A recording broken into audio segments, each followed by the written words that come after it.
Hi everyone, in this video we're looking at the discriminant, and the discriminant is a property that we extract out of the quadratic formula. So if we just look at the quadratic formula here, the part of the discriminant is that blue part, or that bit I've just highlighted yellow, so b squared minus 4a squared, minus 4ac. And that tells us properties about our quadratic, or our equation that we're looking at. So if that value is greater than 0, then there are two real roots. If it is equal to 0, then we have one repeated root, so we only have one possible answer. And then if it is smaller than 0, in other words it's negative, that would mean if we looked at the square root there, we'd have a negative square root, which is impossible. So that means we have no real roots. Now next year in calculus you'll talk about what is actually happening there, but for this year we're content to say there's no real roots. And when we look at these situations graphically, if there's two real roots, it means it's got two places where it crosses the x-axis. If there's one repeated root, then it crosses the x-axis at exactly one place at its maximum or minimum.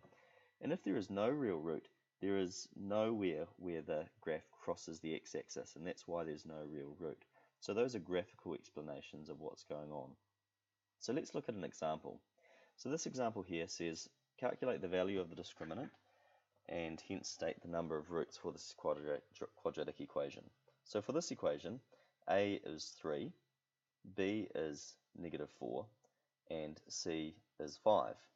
And the discriminant is b squared minus 4ac. So for this equation, we would have 16 minus 4 times 3 times 5.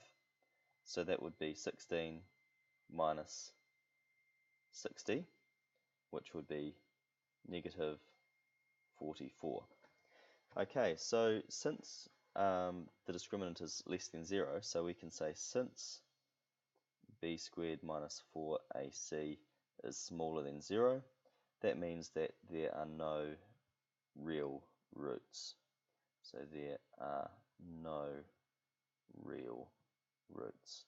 And that's what we say when we're explaining that the number that we get for the discriminant is less than 0. Okay, so to practice some of these questions, go on to 17.10 please, and that's on page 268.